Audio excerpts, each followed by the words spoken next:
is information only. The library director reports. Take it away, Joy.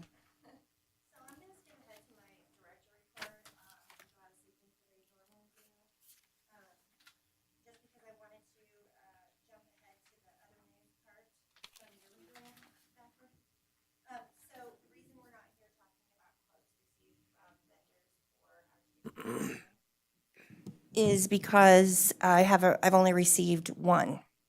I'm waiting on another, and I'm going to reach out to these others that I've not heard from. I can say that you said was the first to respond, and they did provide me with pretty much what they had, but well, they did provide me exactly what they proposed before because Dr. Steinman's been out on his own medical leave.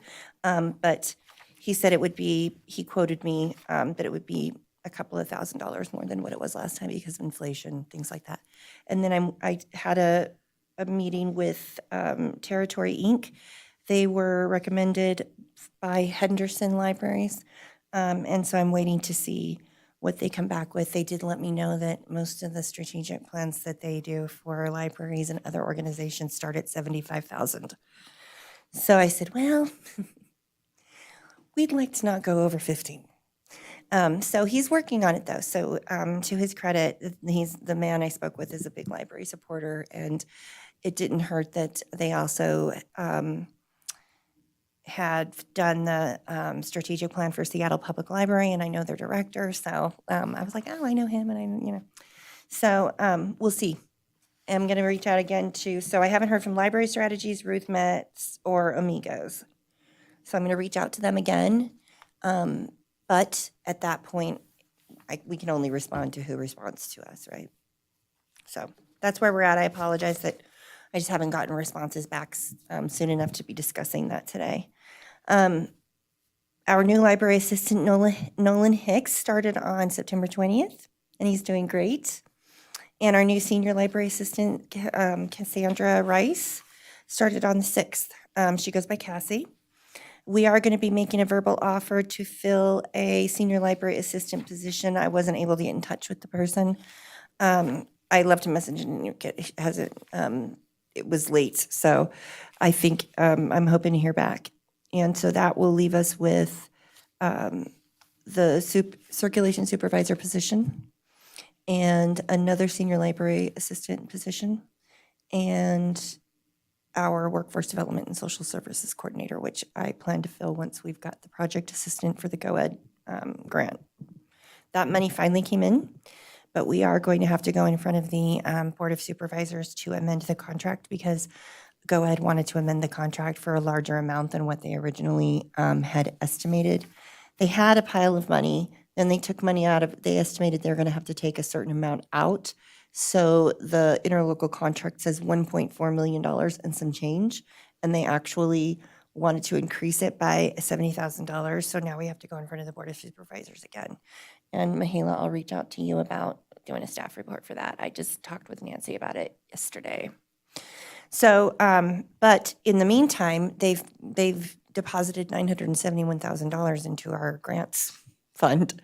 So that happened after I drafted these reports. So we can begin, and I expect to have that position filled by November. And then you can see our different crafts.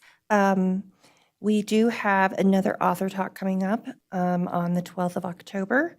I think the other was very well received. I think we had a pretty decent turnout, and did we discuss this last time, the gentleman? Okay.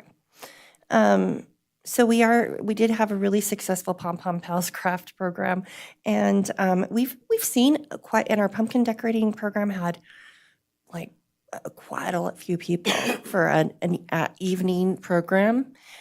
So we're definitely thinking about that because myself and our programming outreach coordinator Haley have been talking about. We've obviously tapped into a need because we've seen these programs that we've had in the evening really have pretty decent attendance. So we're going to be mulling that around as to how we want to. We definitely want to do more family programming. we just, in the past, didn't have very much success with after-work programs for families, but we've had a lot of turnout, so. And holiday programs always do well, so the pumpkin contest, that was sort of to be expected, but, yeah, I think we'll see what happens. The heart health information presentation is tomorrow, and that's the folks that are providing the blood pressure cuffs. So if you know of anyone who would like to come and listen to that, it would be great to have, for them to have a good turnout. We have the ebony and ivory reptile folks again, because it was so popular during summer reading that we decided to do like a creepy crawly Halloween reptile recognition program.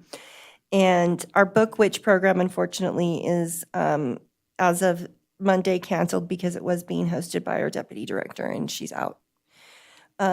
Bonanza. We've got some fairy wings for you, Chair Nichols. Anyone else want to come and wear some fairy wings and hand out candy to the kiddos? I just got myself a new pair. Anyone? Anyone? All right. It's really fun. We'll take lots of pictures for you guys. And Trustee Nichols and I and the staff had a really good time last year. This year's theme is Enchanted Forest for us anyway, so we'll see how that works out. I think I already mentioned that. And then if anyone wants to participate in the Nevada Day Parade with us, please let me know. But as soon as you can, if you want to do it, because we are dressing up.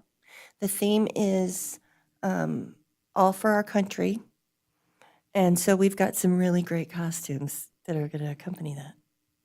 And our plan is right now to carry like signs that say, come to the library for historical fiction and things that are related to patriotism and, elections and things like that. So anyone who wants to walk with us in the parade, we would love to have you. Don't everybody volunteer at once. What kind of costumes are you coming up with? Well, I'm going to be the Statue of Liberty, and some other staff. James is going to be an eagle, and a couple of other folks are inflatable people riding eagles. So we're approaching it with a sense of humor. So, and we'll also have a banner for winter reading. So every year, the city reaches out and asks different departments if they want to reserve a banner spot. And so we had a banner made. We don't have it yet, but it's going to go up in November as a teaser for winter reading. So as yeah. As Trustee Case can say, that's can attest, it's very successful. It has been very successful for Friends and Browser's Corner Books. Yeah. So they've asked us to do it in the past, and we just didn't have a banner, and it was kind of last minute for us. So this year we were on top of it. And so, look for our winter reading. We had it done like winter reading coming in November or December so that we could use it over and over again. So, Smart. well, hopefully. And so that's what's really going on. And, just to restate for the record, our deputy director, as far as staffing, as related to staffing, is also going to be out for a while. So I will keep everyone posted as to the developments there. Does anybody have any questions about the financials?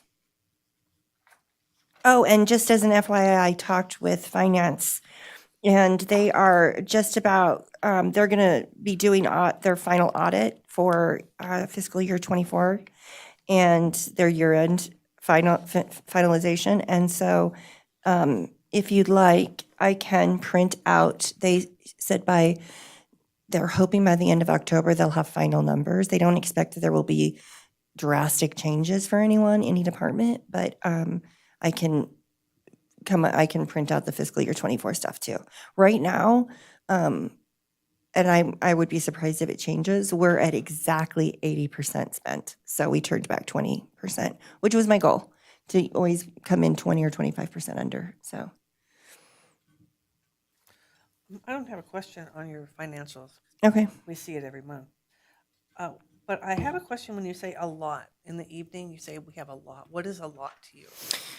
Well, we had around 40 people okay. at our pumpkin painting. Mm-hmm. Our author talk was on Saturday, but it was there were only 10 people there. And the reason I bring that up is even though it wasn't in the evening, it was on a Saturday. But part of the reason why I think we had a low turnout for that author talk was because it was also the same weekend as the Candy Dance. Mm-hmm. And we didn't know that. So we didn't realize that, or we would have been, eh. Our pajama story time has seen a pretty steady increase in numbers. They're not huge numbers. They're, 15, 20 people. But they're the way that I judge those metrics and what's a success is if the numbers aren't increasing, are the people that are coming different? Because if we're getting the same number of people, but they're different people, then that means that people are hearing about it, if that makes sense. Because to me, that's progress. So progress doesn't always look like an increase in numbers to me. It's because in the past we've, had, say, 10 people show up to a program, but then it was the same 10 people every same program. And that's not really progress. Because other people aren't coming, that means they're not hearing, our marketing isn't working. So we are seeing that. So Pajama Storytime has sometimes 20, 25 kids, which is pretty good for a 6:30 program with kiddos in the evening. And then our other program that we had on Monday, which was the Pom Pom Pals. That probably could have, I think we had like maybe 15 people. But again, these are programs that we haven't really had a lot of programs at night. So I think 45 people or 40 people is a pretty good turnout, especially at this time of year. So Do you still have was it the crochet club? we do. But we've turned that into a passive program because it was mostly folks coming in. They really just needed a place to gather. And once it got going, we weren't really teaching anything. It started out that way, but then it just kind of became a group of folks. And the regulars are very skilled crocheters. And so if someone new comes in, they'll help them. And so we set out stuff and materials and give them ideas and things like that. But we don't have a staff member in there facilitating it anymore like we did. We also have afternoon crochet. So those are two different crowds. And the afternoon crochet was a significantly lower number. So, but we're still doing it. We just don't, and it counts as a program and we count that attendance, but we don't have a staff member in there facilitating it. How many people come to the book club? She has an average turnout because she does it 2 different nights.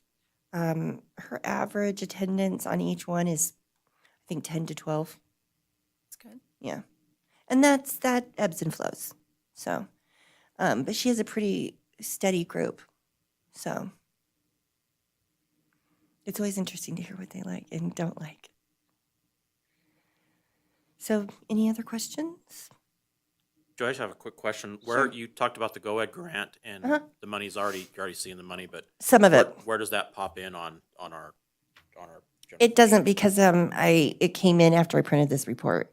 So next time I'll print our grant fund report as well, because so I have the general fund in here and and the gift fund, and I haven't been printing the grant fund because there's nothing in it. right. Okay. So next time that deposit will reflect, it will be in there, and you'll be able to see that money in there. And hopefully, I will have been able to get some stuff paid, so you'll see some movement in there because of our Khalifa contract that we're underway with that as well. They'll be the ones who will continue to have the contracted staff that they'll pay. They'll basically serve as the fiscal agent. So hopefully we'll see some stuff there. One thing that I am working on right now is because the way that our accounting works within the city is that it's a 2-step approval process. So our administrative clerk in the past, who left in September, does all of the preliminary stuff in the accounting program that the city uses. I can't do it. I don't even have access to it because I'm the person who has to approve all of that work. And so Sarah had filled in and then trained this other person, and that other person left, and so Sarah had taken it back. And we have a job posted, a part-time job posted for that position. It's not filled. So now I don't have anyone to do the preliminary stuff or our deposit, because I can't do that either. So I do have an existing staff member who has an accounting background. The treasurer's office is being very gracious and letting us be outside of the best practice of doing a deposit because they know what's going on. So I'm hoping that I will be able to get back on track with that by Monday. And the finance department they'll help train our staff member who is willing to help. But she first has to get permissions from IT to get into the system. And so that's underway. So we're going to have a little lag with our billing. Won't be a huge deal. Everyone understands and everyone's been very gracious. I've been in contact with all the departments that would be concerned. Joy, just a quick question. Mhm. Will you remind me what fund does the Friends contribution end up in? Does it end up in the grant fund? It goes or- into the gift fund, but you won't see it there yet because the city does an augmentation in November, and the funds get deposited in a few months following that, and then they do another in the spring, the late spring. And so the funds that the Friends donated have been deposited a long time ago, and we can use those funds. So you'll see in the gift fund where we've got some negative numbers, and it's because those Friends funds haven't been pulled forward. You might sometimes hear or have heard people refer to it as a true up. That's the language that they use in the state when they reconcile and true up an account or a fund. So does that make sense? So Yeah. I have to tell the finance department at the augmentation, they do it, like I said, they do it twice a year. We have this money. They know we have the money, which is why they don't say to me, hey, you're $20,000 over budget in this line item, because they know the money's out there. It just I have to tell them to pull it forward and how to distribute it.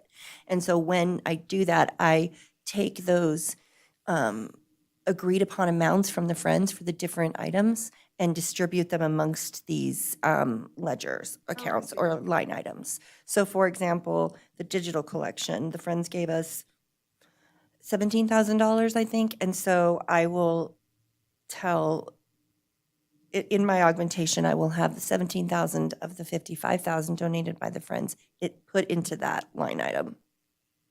Yes, thank you. Any other questions? Okay. Thank you, Joy. Thank you. Appreciate it. Right. Appreciate you guys. Okay, item number 5, information only. Board members' announcements and requests for information. Quiet group tonight. Come on, it's 5:06. The Yankees are playing. That's right. Come on, let's go. Okay. So, I don't have a request for any information, but I am hoping that we hear back from some of those other vendors. What I recommend is that we call it in November. agree. That whatever I end up with in the next few weeks is where we land. And then I'll send that on to you guys separately in separate emails so that you'll all have that information to review before the meeting. Because I did want to put you said contract or proposal, but Mihaela in her wisdom said, do you really want to do that? They have to look at it and you don't have anything to compare it to. She said it much nicer than that, but yes, it was, I was not making the wisest decision to put it on there. So do you guys agree to that? I don't know that we can really say yay or nay, but that's where my plan is that wherever we end up by our next board meeting, whomever submitted a proposal, those are the proposals that I'll send to you guys to consider. I would almost like a deadline too. You know, to give us time to review it.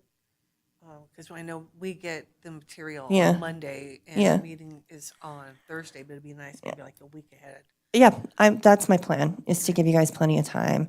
And also, when I reach out to these folks again, I am going to say we need a proposal by this date. And I can tell you that the territory fellow has already reached out to me. He was in Germany this week. So he's like, can I have another week? And I said, sure. So, and then like I said, I'll follow up with the other folks. If they don't respond, they don't respond. We'll at least have 2 to consider. Okay, that would be good. Where do we find a copy of the current strategic plan? It's on our website. Actually, I looked on the website and Okay. it's a loop. Let me That's not let me good. pull it up and see.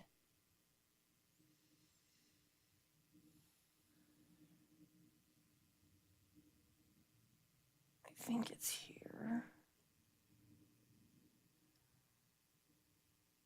No, that's policy.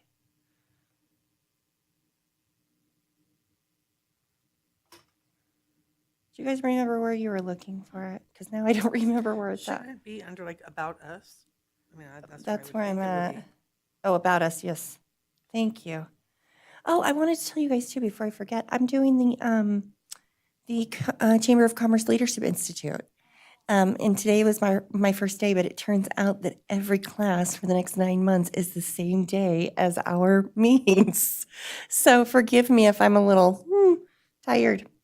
Okay.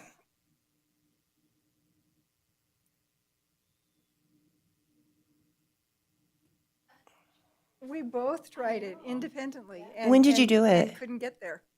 A couple of weeks ago. Oh, that's why. Because it was, we were stuck in a loop with it. And I had Haley fix it. She fixed it a week or more ago. Yeah. So probably we were like, you guys were like ships passing in the night with you're trying to access it and are fixing it. So there it is. Thank you.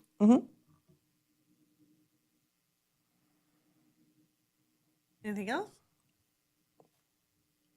Okay. Moving on. A last call for public comments. And I don't see anybody hiding anywhere, so how about we adjourn? Is this a record? I think so. Yeah, we're adjourned.